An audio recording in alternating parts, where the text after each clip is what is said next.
Boa noite, pessoal. Saudações a todos. Estamos aí dando início à nossa live das segundas-feiras. Aguardando aí um pouquinho as pessoas irem chegando. Espero que vocês estejam recebendo bem aí o meu sinal. Boa noite, Marli. Sejam bem-vindos. Boa noite, Leila. Sejam bem-vindos. E abrindo sempre, né? Boa noite, Jorge. Boa noite, Nilton. Abrindo sempre para vocês, né? Quem quiser fazer comentários hoje, aí sempre nas nossas lives.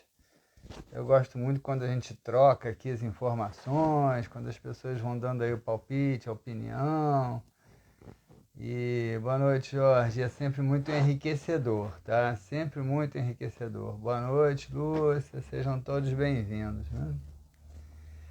E hoje, conforme eu falei no Stories, né, nós vamos falar sobre liberdade de pensamento. E por que eu pensei nesse tema, né? Falar sobre liberdade de pensamento? Porque essa semana que passou, nos meus atendimentos, eu estava atendendo uma paciente já antiga, e ela está num momento assim com um sofrimento muito grande, porque ela teve que tomar algumas decisões importantes para a vida dela, né? E decisões, assim, que não afetavam outras pessoas, eram decisões da vida pessoal dela. E aí ela estava muito angustiada, muito triste, porque essas decisões... Boa noite, Carla, seja bem-vinda. Então ela estava muito angustiada, muito triste, porque as pessoas estavam criticando ela por essas decisões que ela tomou, dizendo que essas decisões não eram morais, que não eram éticas, que aquilo que ela estava fazendo era errado. Eu não vou entrar aqui nos detalhes, tá? Mas assim, não tinha absolutamente nada de errado. Não tinha absolutamente nada de errado. As pessoas que estavam fazendo esse tipo de crítica é porque estavam engessadas numa falsa moral. Mas nada que ela estivesse fazendo estava prejudicando alguém, nada que ela estava fazendo estava contrariando alguma lei. Estava tudo assim de acordo com o que seria normal e permitido para ela. Mas, como incomodou algumas pessoas, essas pessoas começaram a fazer julgamentos moralistas sobre o que ela estava fazendo. E aí eu comecei a pensar como que justamente as pessoas se fecham em cima de princípios, em cima de sistemas de crenças, em cima de morais, e para justificar seus pensamentos. E não tem liberdade, realmente não tem liberdade, nem dão liberdade ao outro para agir de acordo com aquilo que lhe interessa. Claro que respeitando o direito das outras pessoas, respeitando o espaço das outras pessoas, né? E aí eu pensei, vamos falar um pouquinho sobre liberdade de pensamento, porque a liberdade de pensamento, inclusive para algumas filosofias, seria a única liberdade real que o ser humano tem. Que seria justamente a liberdade de você elaborar pensamentos que estão dentro da sua mente e que esses pensamentos não seriam necessariamente compartilhados, não precisam ser compartilhados. Então você pode pensar aquilo que você quiser. Então isso seria considerado assim a única verdadeira liberdade que o ser humano tem, porque é ele com ele mesmo. Mas eu digo a vocês que nem essa liberdade a gente realmente tem. Porque na maioria das vezes, é isso que eu vou tentar mostrar para vocês aqui, na maioria das vezes, o nosso processo, o processo com que a gente constrói os pensamentos, ele já é aprisionante, ele já é engessado, ele já foi constituído pelos sistemas de crenças de pessoas que nos educaram, as pessoas que nos formaram, as pessoas que nos influenciaram, ou pela mídia, ou pelas redes sociais. Então, muitas vezes nós estamos emitindo pensamentos, ou às vezes nem só emitindo, mas às vezes elaborando os pensamentos dentro das nossas próprias cabeças, e esses pensamentos eles estão sendo conduzidos por outras formas de pensamento que nos influenciaram ao longo da nossa vida, fazendo com que muitas vezes nós estivéssemos engessados dentro de algum tipo de princípio, dentro de algum tipo de regra, que pode ter sido bom para uma pessoa, que pode ter sido bom para muitas pessoas em determinados momentos, em determinados períodos da história, mas que pode não ser mais agora. E nós temos muita dificuldade de perceber isso. O ser humano ainda é muito ingênuo no trato com a sua própria forma de pensar. Existem, dentro do processo de amadurecimento intelectual do ser humano, desde a infância, não é, até a idade madura, e eu sempre acredito que esses mesmos processos que acontecem desde a infância até a idade madura, eles reproduzem um processo maior que acontece a nível da individualidade espiritual ao longo de toda a história da existência dela. Mas esses processos eles se dividem em 3 fases, né, que são bem sucintas, né, para definir essas etapas que são significativas nos avanços que o ser humano faz no seu desenvolvimento intelectual. A primeira fase é a anomia, a segunda fase é a heteronomia e a terceira fase é a autonomia. O que significa isso? Na fase de anomia, que é a primeira fase, o ser humano não conhece regras. Ele não é capaz de aceitar regras. Essa fase equivaleria à fase dos homens pré-históricos, antes mesmo de qualquer processo civilizatório, tá? Não incluiria nem os índios aí. Quando os homens estavam muito perto lá da animalidade, os homens realmente pré-históricos, ali o Homo sapiens, antes mesmo do Sapiens sapiens, onde ainda não havia esses princípios. Na vida de um ser humano hoje, equivaleria provavelmente ao primeiro, segundo ano de vida, terceiro ano de vida no máximo. Seria a fase da anomia, onde a criança não conhece regras, ela não sabe o que é uma regra, ela não sabe o que é respeitar uma regra, ela não sabe o que é uma autoridade, então aquilo não existe para ela. Depois esse ser humano entra na fase da heteronomia, que seria o momento em que esse ser humano, ao longo da história, o momento em que ele se torna mais sociável, então ele precisa conviver com outras pessoas, então ele precisa obedecer a regras que venham a tolher os seus instintos, que venham a controlar os seus instintos, para que os seus instintos não causem dano ao grupo, à sociedade. A nível de desenvolvimento do ser humano nessa vida, equivaleria aí à fase da infância, aí já começando aí por volta de uns 4 anos, 3, 4 anos, onde a criança começa a receber orientação das regras, as coisas que ela precisa respeitar para conviver. E isso vai se construindo aí ao longo da infância, ao longo da adolescência, ao longo da juventude. E muitas vezes vai pela vida fora, tá? Muitas vezes vai pela vida fora até na fase adulta, porque nem todo mundo consegue pular para outra fase, que é a fase da autonomia. Então, o que acontece na fase da heteronomia? Na fase da heteronomia, existe alguém que estabelece a regra, que estabelece a lei, que determina o que é certo e o que é errado. E é claro que se baseia nos próprios princípios dessa pessoa, que se intitula a lei. Que aí pode ser o pai, a mãe, não é? O juiz, a autoridade instituída, né? O delegado, enfim.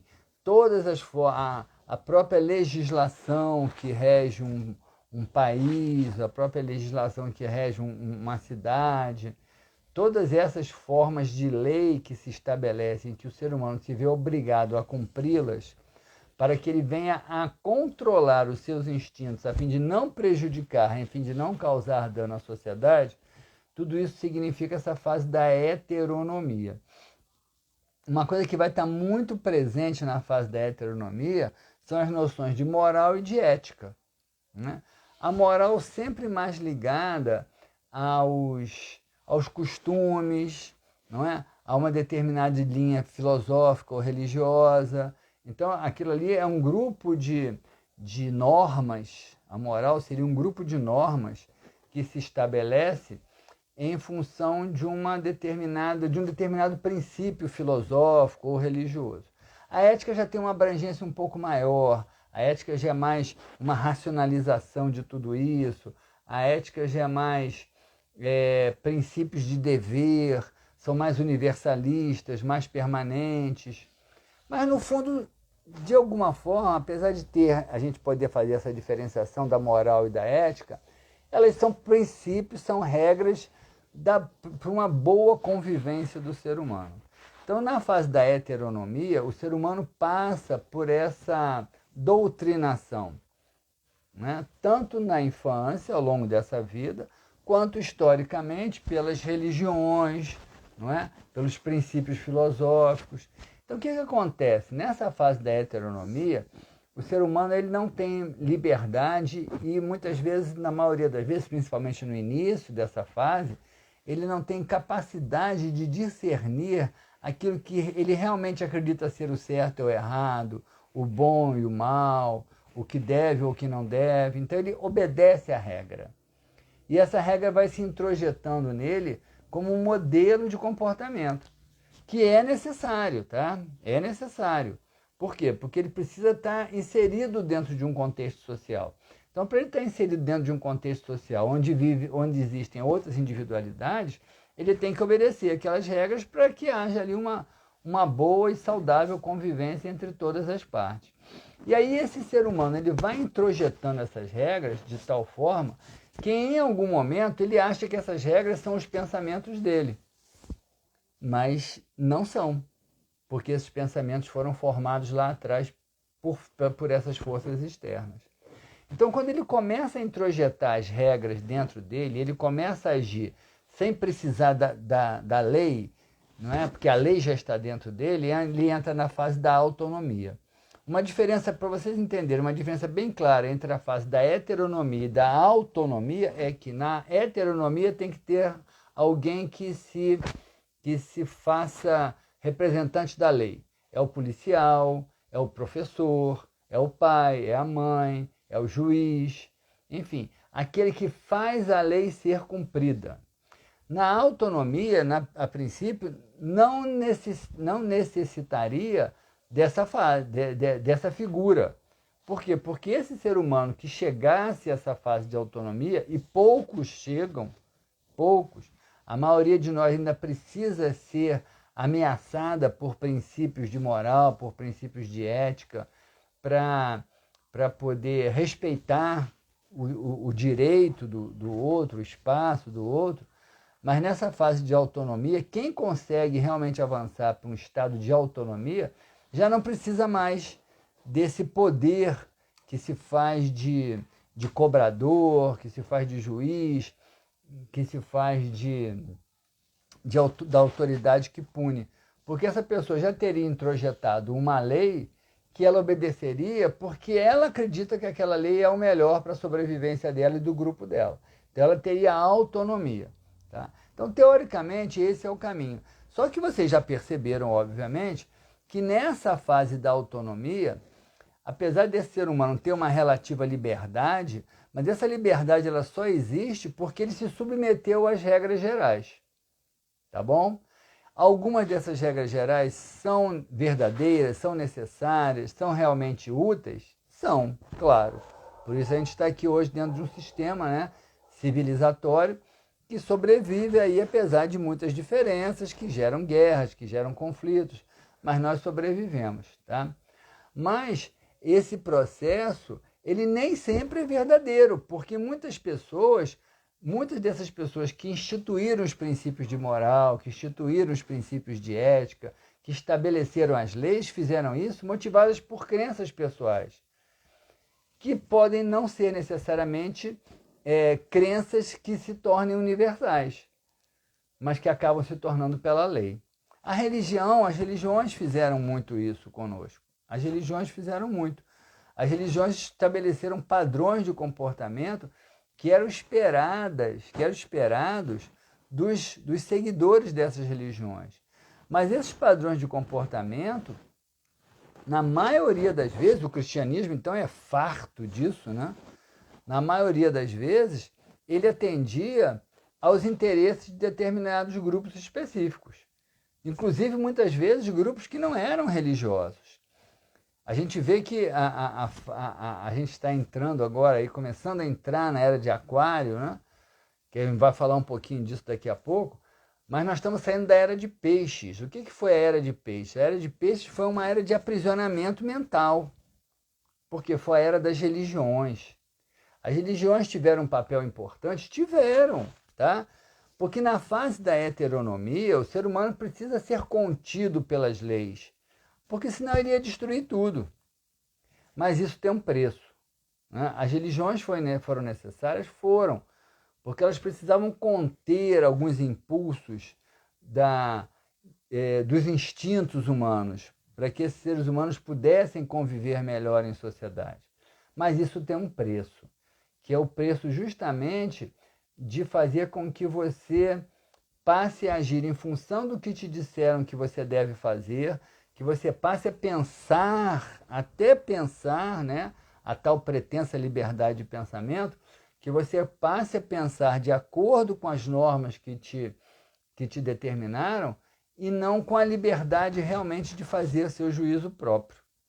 E o que acontece nessa era de Peixes, né? Quando chega ali na fase do iluminismo, aí século XVII, XVIII, XIX, uma das grandes premissas do iluminismo, né? Que veio trazer um movimento de racionalização, que veio trazer um movimento de aguçar o pensamento humano, uma das grandes premissas do iluminismo é estimular o ser humano à liberdade de pensamento.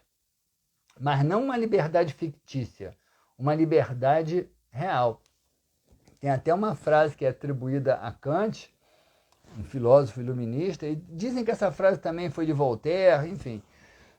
Não sei exatamente quem usou a frase, né? Mas parece que primeiro foi Kant mesmo no artigo que ele escreveu. Ele fala que para você ser livre, você tem que ousar pensar por si mesmo. Olha que frase simples, mas olha que frase extremamente desafiadora. E é uma frase que ela é atualíssima. E é por isso que eu estou fazendo essa live hoje, para mostrar para vocês como que a gente está num momento muito instigante do nosso processo de evolução. Para você ser livre, vou repetir a frase lá do Kant, filósofo alemão, né? Para você ser livre, ouse pensar por si mesmo. Por que ele disse isso? Porque as pessoas não pensavam por si mesmas. Elas pensavam pelas influências que elas receberam. E às vezes, por exemplo, quando você, eu vou pensar por mim mesmo, eu vou contrariar essa ou aquela religião. Às vezes também você não está pensando por si mesmo, tá? Porque às vezes você está pensando como seu pai te ensinou a pensar, como sua mãe te ensinou a pensar, como um professor te ensinou a pensar. No fundo, a gente vai ter que reconhecer aqui que é muito difícil você pensar por si próprio. Porque você é fruto de um somatório de influências que você recebeu, isso é necessário, né? É justamente dessa troca de influências todas que a gente vai amadurecendo, que a gente vai se desenvolvendo, que a gente vai descobrindo novas possibilidades. Mas a grande questão é você conseguir parar e pensar quais são os grandes condicionamentos que te influenciam. Por exemplo, pai e mãe são grandes condicionamentos, grandes condicionadores, tá? Religião são grandes condicionadores. Cuidado, essa paciente que eu falei que estava lá um sofrimento muito intenso na semana passada, ela estava sofrendo por quê? Porque algumas pessoas, irrefletidamente, estavam dotando princípios de uma falsa moral religiosa para julgar o que ela estava fazendo. Sendo que o que ela estava fazendo não tinha absolutamente nada de errado, porque ela não estava traindo ninguém, ela não estava machucando ninguém, ela não estava prejudicando ninguém, nem a si mesma. Ela só tomou uma decisão em favor dela mesma, que contrariava alguns interesses de algumas pessoas.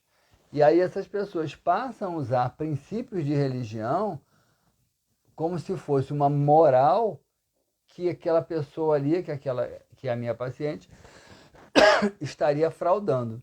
Mas esses princípios de moral não se sustentavam e não se sustentam com base num pensamento livre. Quer ver uma coisa, só para vocês imaginarem aí a intensidade do problema, é a questão moral da sexualidade dentro do cristianismo.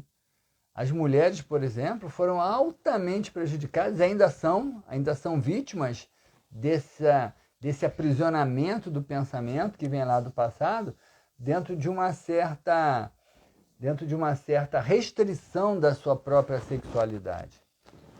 E a gente se depara, isso já mudou muito. Aliás, o movimento do iluminismo que eu citei aqui, na verdade, foi um grande movimento de questionamento desses aprisionamentos da moral religiosa, principalmente da moral cristã, né? Porque foi lá na Europa, tinha toda aquela força da moral cristã, né? Tanto da moral da Igreja Católica, quanto já ali do protestantismo. Então, a gente vê como que a religião, apesar de já ter avançado um pouco nessa questão de uma moral, de princípios para o comportamento humano, ela ainda deixou e ainda deixa muitas sequelas no pensamento humano, né? Fazendo com que as pessoas elas deixem de pensar por si mesmas. E quando eu digo pensar por si mesma, não é que você vai conseguir realmente ter uma liberdade total de pensamento. Não vai, tá? Porque você é fruto do meio onde você cresceu, de tudo aquilo que você aprendeu. Mas que você deixe de ficar aprisionado a grandes restrições desse pensamento.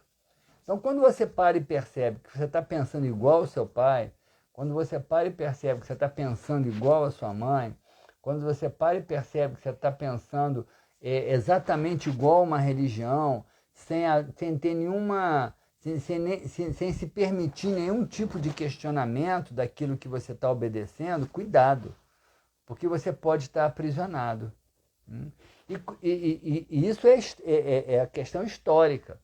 Qual é a questão do presente hoje? É onde eu queria chegar. Inclusive, essa live também foi motivada por isso. Tá? Qual é a questão agora presente do aprisionamento? São as redes sociais. Né? Esses dias eu estava conversando com meu filho. Eu sei que é inevitável você estar inserido nas redes sociais. Nós estamos aqui fazendo um movimento dentro das redes sociais. Mas as redes sociais criam padrões de pensamento, criam padrões de ética, criam padrões de moral, criam padrões de pensamento, criam padrões de comportamento, mas que nem sempre correspondem a uma ética universalista, né? A princípios permanentes que sejam realmente necessários e úteis à sobrevivência dos seres humanos enquanto civilização. Muitas vezes são princípios que se estabelecem em função de interesses próprios, interesses comerciais principalmente, interesses políticos muitas vezes também, mas interesses comerciais muitas vezes. É muito interessante para uma firma que você acredite que ter um determinado tipo de padrão de comportamento vai fazer de você uma pessoa melhor e mais feliz.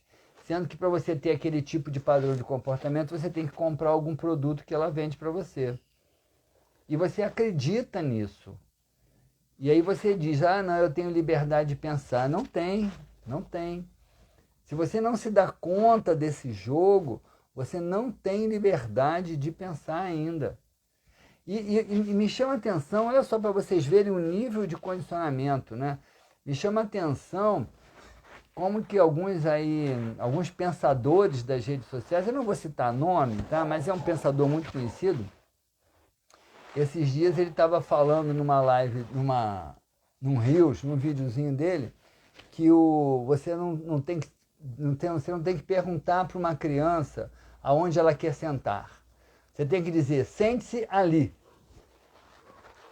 E eu acho um absurdo, eu acho isso uma idiotice. Né? Porque se a gente está transitando da anomia para a heteronomia e para a autonomia, você tem que estimular a autonomia da criança. Então, você perguntar para uma criança aonde ela quer sentar, você não está sendo passivo. Você não está sendo submisso a ela.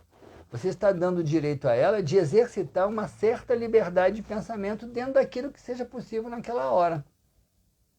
Isso não quer dizer que ela vai dominar você, que ela vai te controlar, que é o que ele argumenta. Se você diz para uma criança onde você quer sentar, você vai dar o direito dela de te controlar. Mentira. O direito dessa criança controlar você, ela vai passar pela sua falta de assertividade, de autoridade com ela. Não porque você perguntou qual era o desejo dela em função daquela opção, de sentar aqui ou ali. E o pior de tudo isso é o quê?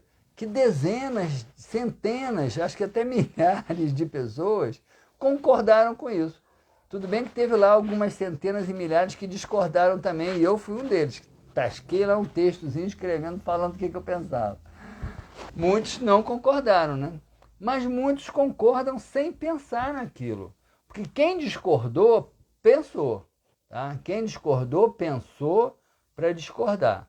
Mas quem concordou, nem sempre pensou. Quem concordou, muitas vezes concordou por quê? Porque aquele pensador é uma pessoa conhecida, aquele pensador ele tem um certo respaldo nas redes sociais, ele tem um certo nome, tem um certo prestígio nas redes sociais. Então as pessoas dizem as coisas e como tem esse prestígio, tem um monte de gente que abaixa a cabeça e diz, isso é verdade, mas não parou para pensar. Então, quando você diz isso é verdade sem você pensar, você tá enclausurando seu pensamento no pensamento dele, que pode não ser necessariamente o seu. Então, isso acontece demais. Tem um outro pensador aí que faz também redes, faz live toda semana, e é uma live, às vezes, mais na linha religiosa, aí é pior ainda, tá? Porque as pessoas religiosas são mais submissas nesse sentido. Quando elas enxergam ali um certo missionário, vamos chamar assim, né? Uma certa autoridade, uma certa maestria ali numa determinada pessoa, elas seguem aquilo ali como se fosse uma verdade absoluta, né? Como se fosse verdadeiramente o rebanho sendo conduzido pelo pastor. E se tornam cegas. A gente viu isso na política agora recentemente aqui no Brasil e até em outros lugares do mundo também, né? Então, isso é escravização de pensamento e a gente precisa sair disso. A gente precisa mudar isso. Por quê? Porque enquanto a gente não pensar com um pouco mais de liberdade, e eu não disse um pouco mais à toa, porque liberdade total a gente nunca vai ter, porque a gente sempre vai ser fruto de tudo aquilo que nos ensinaram, enquanto a gente não pensar com um pouco mais de liberdade, nós vamos perder a nossa capacidade de ser crítico. A capacidade de ser crítico, ela é fundamental, e ser crítico não é ficar criticando todo mundo o tempo todo só pelo prazer de criticar e de contrariar o outro. Que isso muitas vezes é um aprisionamento também, tá? Muitas vezes isso é um aprisionamento, é uma tendência de se autoproteger, de se autodefender de alguma coisa, sabe lá Deus do que.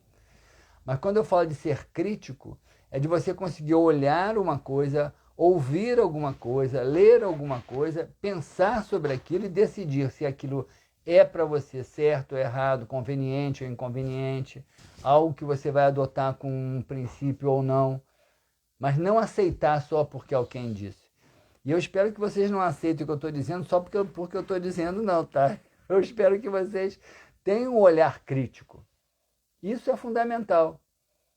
Eu sempre digo, né? O problema não é o que você vê na tela de uma televisão, na tela de um celular. Isso não é o principal problema. O principal problema é você ver e ouvir e ler alguma coisa sem ser crítico. O que é ser crítico? Ser crítico não é criticar no sentido pejorativo do termo, né? Não é condenar. Ser crítico é você parar e pensar o que eu acredito sobre isso que estão me dizendo. O que eu penso sobre isso que eu estou lendo? O que eu penso sobre esse vídeo que eu estou vendo? E não a tomar aquilo como uma verdade absoluta. Gente, isso é fundamental no nosso processo de amadurecimento. Entendeu? Tanto em consciencial, intelectual, quanto principalmente espiritual. A gente está saindo, conforme eu falei, da era de peixes, que foi uma era de aprisionamento das nossas mentes dentro de morais religiosas. Isso foi necessário. Eu não estou condenando o que aconteceu. Isso foi necessário, porque era uma fase de heteronomia. Então você precisava de lei, você precisava de ordem, você precisava de uma autoridade que dissesse isso você pode, isso você não pode. Mas nós temos que transitar para uma fase de autonomia.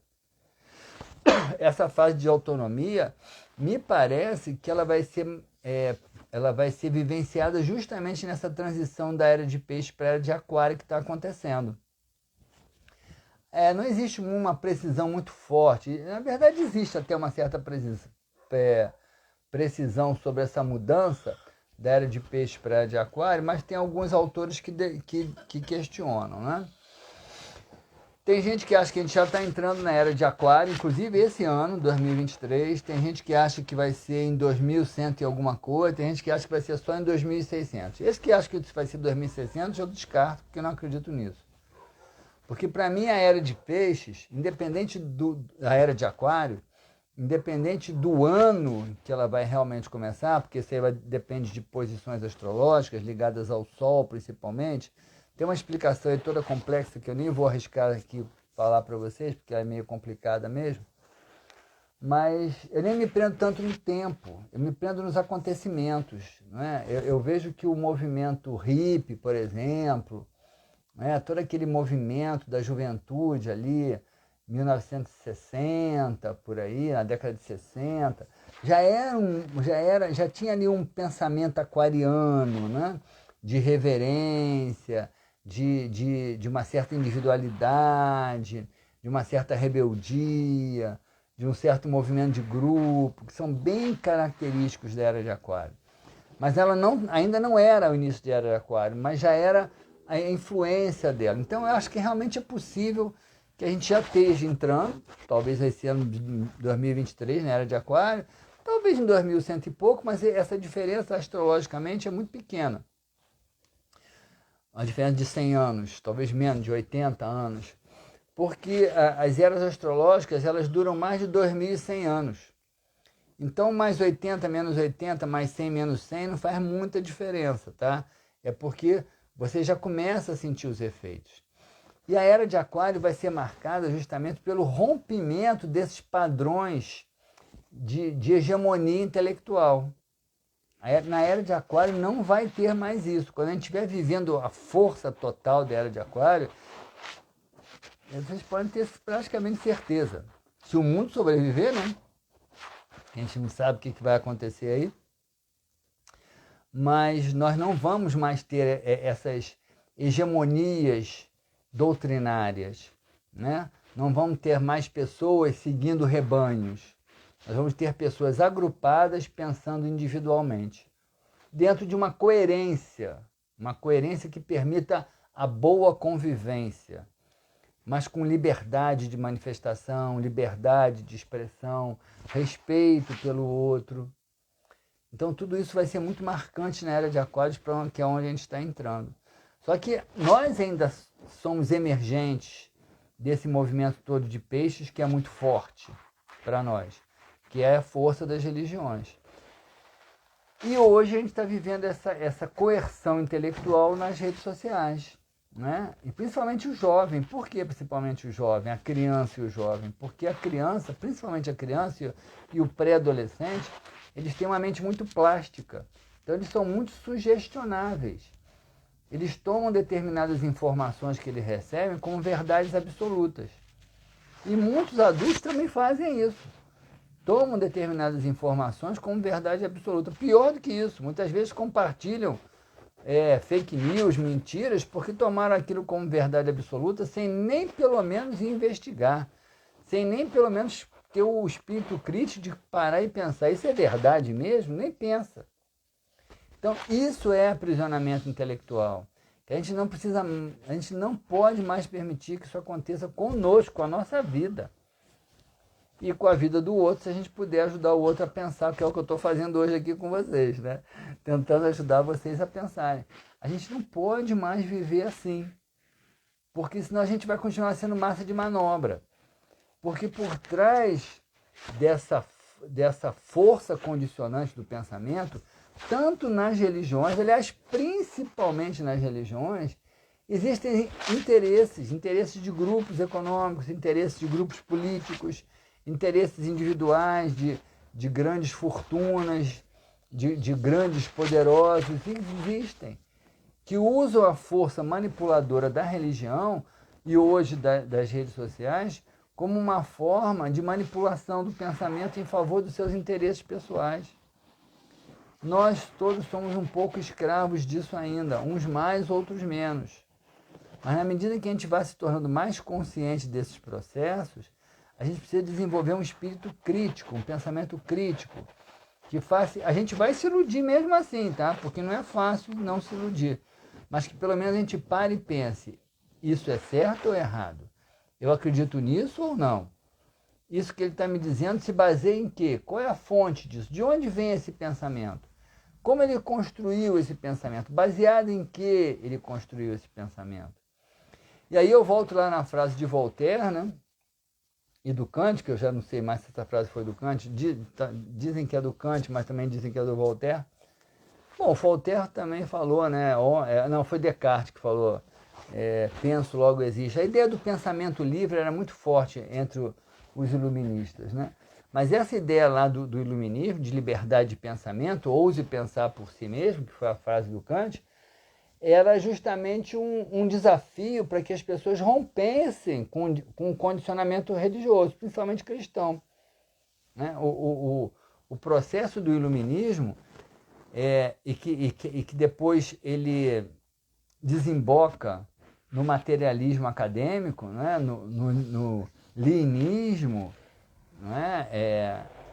Que foi aí toda uma reação, na verdade, tudo isso foi uma grande reação aos condicionamentos religiosos, mas não, eles tinham essa intenção de fazer o ser humano despertar daquela escravização mental e psicológica.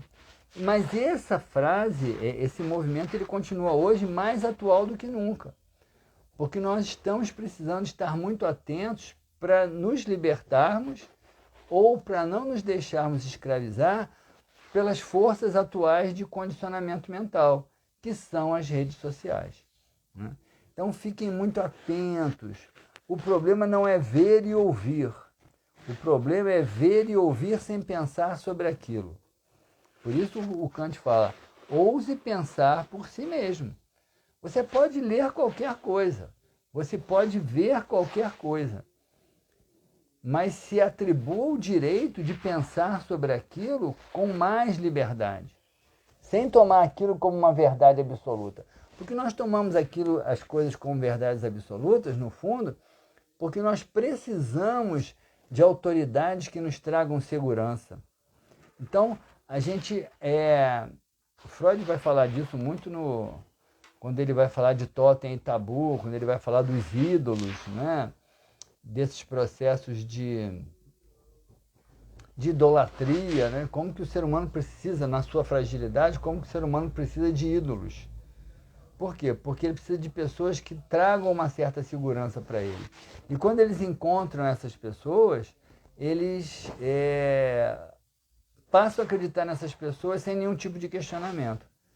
Aquelas pessoas se tornam capazes de dizer qualquer coisa, e qualquer coisa como se fosse verdade absoluta. Renato, dá uma encostadinha ali, que o João Felipe está falando alto, a beça lá, está me atrapalhando aqui um pouco. Está falando alto lá, está cantando, né? Então pensem nisso, né? Eu recebi uma mensagem esses dias, que eu vou compartilhar. Eu não vou ler a mensagem, até porque não tem ela aqui, está no celular, acho que não tem nem como ler. Acho até que eu teria como ler, mas ela é um pouco longa. É uma mensagem atribuída a Emmanuel, mas não sei se é o Emmanuel do Chico, tá bom? Porque não tem a fonte de onde essa mensagem saiu. Mas, na verdade, o que importa não é a fonte, o que importa é o conteúdo. E o conteúdo olhado criticamente, né, quando eu li, ele me parece um conteúdo muito verdadeiro. E nessa mensagem, o autor diz lá que nós estamos recebendo aí uma invasão de pessoas, invasão aí no sentido bom da palavra, de pessoas, de espíritos que estão vindo aqui reformular o pensamento humano, que estão vindo aqui ajudar o ser humano a se libertar do seu jugo, das suas prisões intelectuais. E essas pessoas já estão se inserindo nas religiões, na política, nas instituições, em todos os tipos de grupamento, nas redes sociais, e elas estão aí falando. E essas pessoas precisam que outras pessoas se alistem, né? se agreguem a elas nesse movimento. Então eu faço isso, tenho certeza que eu faço isso. Não acho que eu seja um desses espíritos que está aí para fazer esse tipo de movimento, mas eu sou aquele que me alistei nesse movimento, com certeza. Por isso que eu estou aqui toda segunda-feira falando para vocês e depois gravando a minha live para quem quiser ver. E tem muita gente que vê depois, tá? Então, eu estou aqui fazendo esse papel e eu acho que é importante que cada um assuma aí a sua função. As redes sociais hoje precisam de pessoas que venham a falar coisas interessantes, que venham a dizer coisas interessantes, que venham a compartilhar. Se você acha que você não tem coisas interessantes que você consiga produzir, mas que você compartilhe coisas interessantes que vocês vejam que tem sentido para vocês. Porque a gente precisa realmente invadir esse espaço com coisas boas, que ajudem as pessoas a se libertarem mais. Então vamos estar atentos a esse movimento.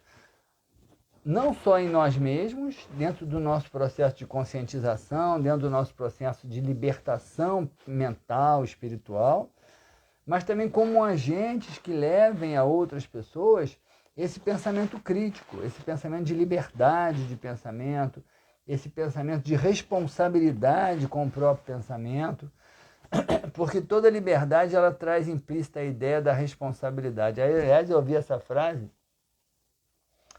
eu vou dizer para vocês, essa defesa dessa frase eu ouvi aí há pelo menos uns 40 anos atrás, e ela é uma coisa muito, muito sábia, né?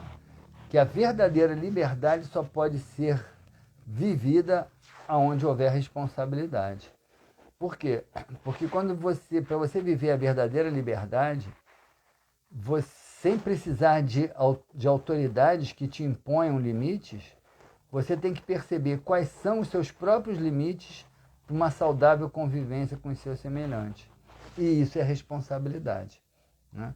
Então que a gente possa ser mais responsável com a nossa forma de pensar, com a nossa forma de compartilhar ideias, com a nossa forma de compartilhar pensamentos, com a nossa forma de ler e de receber, sem abraçar coisas como verdades absolutas, para que a gente não continue aí prisioneiro de pseudo-verdades, de falsas morais, não é? De uma falsa moralidade que fez muita gente sofrer e ainda faz. A gente recebe, quantas pessoas a gente recebe nos consultórios hoje, no atendimento, na psicoterapia, pessoas que são prisioneiras de uma falsa moral, principalmente de uma falsa moral sexual dentro da religião cristã. A gente vê muito isso, tá bom? Então hoje ninguém falou, ninguém compartilhou, eu fui engrenando a primeira, a segunda, a terceira, a quarta, entrei na quinta e fui embora e ninguém falou nada. Mas eu espero que eu tenha sido útil, espero que eu tenha trazido para vocês aí uma boa reflexão. Quem gostou, isso vai ficar salvo aqui, gravado no meu Instagram. Ao longo da semana eu vou compartilhar isso lá no canal do YouTube.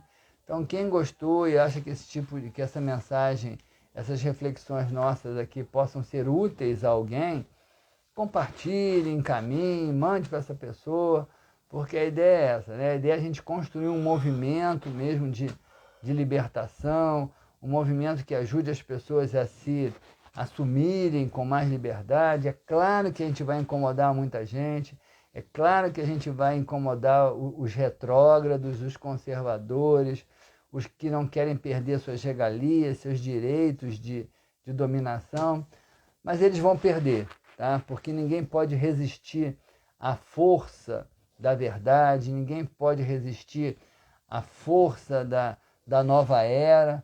Então, por mais que eles lutem contra, eles vão ser atropelados por essa enxurrada, não é? Mas é preciso que a gente faça a nossa parte para que tudo aconteça, tá bom? Então, a minha gratidão a todos vocês que estiveram aí comigo hoje. Uma boa semana para todos e até a semana que vem. Abraço em todos.